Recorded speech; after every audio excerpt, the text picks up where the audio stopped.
actually only got into Peter Murphy's solo stuff in the past few years. I think back in 85 I was just being stubbornly connected to goth culture and rejecting his rebrand, but it's hella good. Turns out his solo career sounds like what people hear when they hear my music. I mean, that's very hypothetical. People don't hear my music, and I've not been told that by anyone. I'm just hoping that I've managed to strike this vibe without having been in tune with it, and now I can catch up on it. But before we confront Peter Murphy solo, we should probably speak about the band he used to be in. Dalis Car, that's a collaboration between Peter Murphy and Mick Karn from the Japan. Maybe I've done a video on their albums.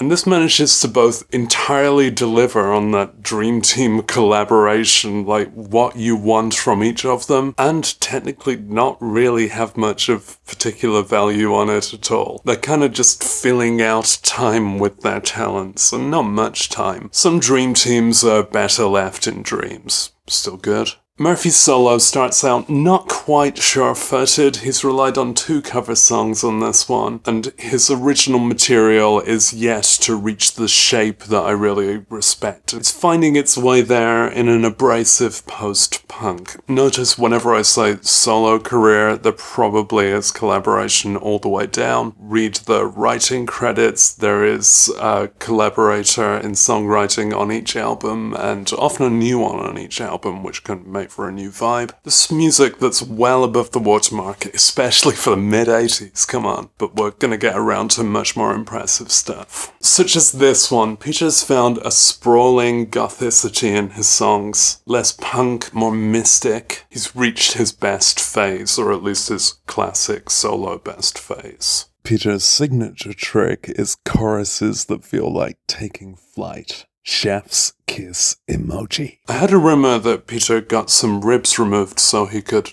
Never mind.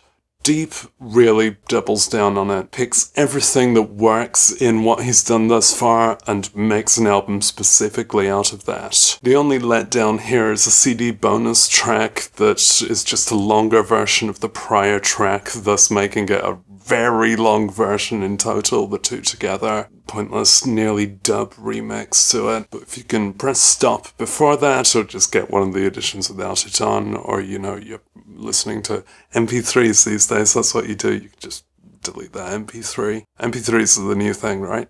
Anyway, here's a massive single and a massive album around it. The massive single is at track 7, and you don't end up impatient despite the 5 and 6 minute songs on the way there. It just constantly delivers. Have I stolen this album cover? Does that count? I don't know. I literally wasn't aware of his solo career when I made this one. That sounds like I'm being defensive about having ripped him off. I had not ripped him off at this stage. That's coming up later. And here the Imperial phase continues. Not necessarily Imperial in terms of hits, but just in quality. He's very much doing the same thing as Deep again, but this time a bit more oriented toward pop. He's even worming his way toward positivity. So this is just a very appropriate, very welcome, same thing again, a bit more sugary, a bit less nutritious, but still very rewarding. The winning streak had to peter out at some point. Is that a fair phrase to use, peter out? This album's called What My Stomach Is. And there's nothing wrong with this one, it's just continuing the same vibe and not hitting those peaks. Well, at least not throughout hitting those peaks, it's still a good listen. You can still call it Imperial phase, just late stage Imperial phase. Not the collapse of. It just doesn't have unique strengths. When you want to put Peter Murphy on, you're going to pick a different one unless you've worn those out in recent memory, and then this is a welcome bit more of it. I had to recheck the chronology to check that there wasn't a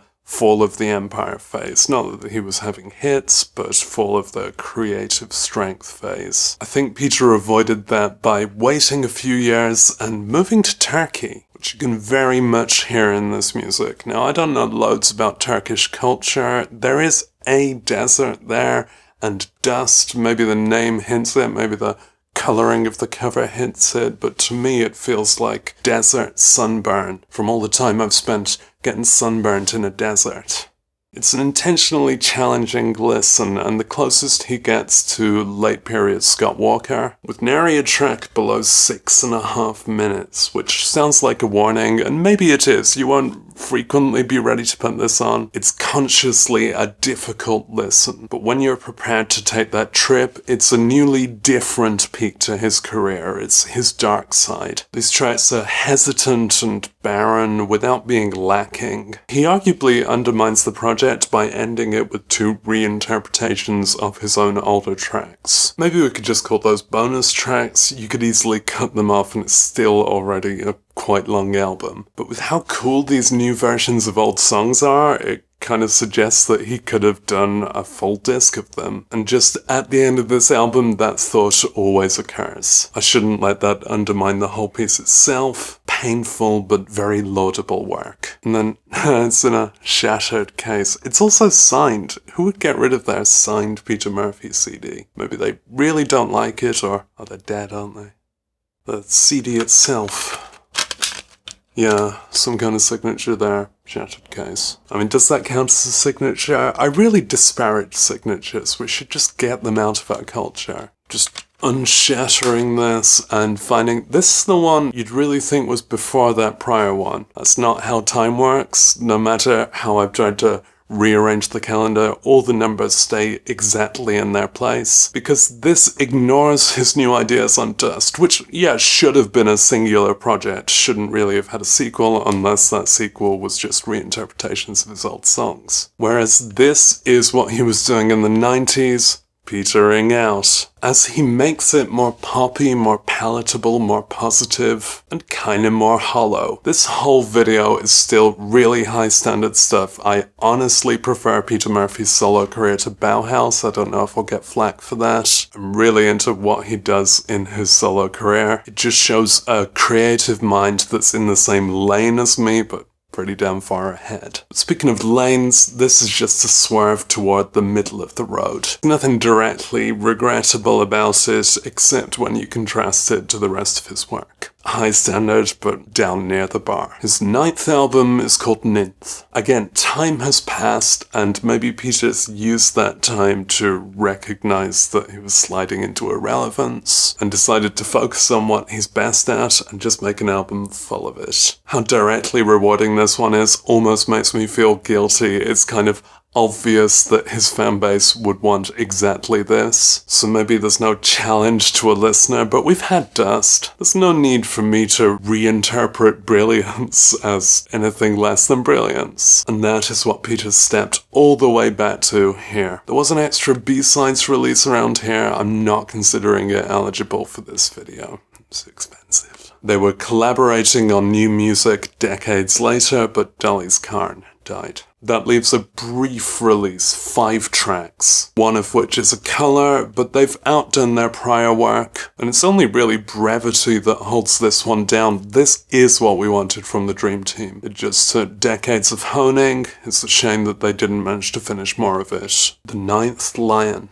The sun. He did that obvious brilliance, and now he's chosen to completely change lanes. Again, I suppose this is Peter distilling it down to his dark side. We've seen the light side and it didn't really work, although it's welcome when the two are in balance. But here, working and writing with youth puts him in league with one of his obvious 80s neighbours, Killing Joke, in how thoroughly they have updated their sound when coming through to the new millennium. Another good comparison is him catching up with Gary Numan, whose career path went from that electronic odd pop through a dodgy 80s. Good job Peter avoided that. He was hit by the artificial drums. Well, he wasn't really hit by them, he just took them in and made them an actually good sound. And he avoided the synths and the cheese. This is just a good side of the 80s. Gary Numan, anyway, he became this industrial pioneer. He saw who he influenced, he took in their influence. Peter's had the right to indulge in that for decades, and he's finally giving it a go. For all the big production credits, this does sound like the kind of private bedroom industrial someone could make completely by themselves. In fact, I've already cited some things it sounds a bit like, but the most direct one is IMX. You know IMX? If IMX was a boss battle, then here we've got the secret hard mode boss, who's his decaying uncle's corpse from the shadow realm. Akama, that kind of thing, it just sounds like it's from the perspective of an otherworldly evil. It's very loud music, as amusingly called a song Compression, and it's a very welcome one-off sideshow for Peter. You can't really expect him to commit to this sound for a future career. There hasn't been any future career. But he's frying the extents of his upper vocal range. It's the sound of an addictive agony. But it's not quite perfect because some of the sounds are a bit cheap and it's just not got enough pace in total. For every song that sounds like a 60-foot mech stomping through the apocalypse, there's another song that sounds like that again. With a bit more range to the pace, this could honestly be his best work, but as it is, it can sit among several of his best works. I'd obviously welcome more, but if that's his last one, it's a final swerve like Black Star, made before Black Star. Not similar music, but similar deviation. It could have been a swerve like Hit and Run 1, but it's not. It's awesome. Ooh, and that makes Dust Outside, Unshattered Reality, and Ninth is obviously the next day. There's something to this. It's been very rewarding to find a whole career of decades to catch up on that I'm quite in love with. It resonates with me. I'm even okay with the spiritual references. The music is vampiric and eccentric, and I think he realized his individual self better by himself, again with all those collaborators, but by his official self. I do think I'll do a separate video on Bauhaus, but they were an art punk band. They were all about the ideas that came up when that set of men came together, and to see Peter unchained by that, he had a lot to offer. Go listen.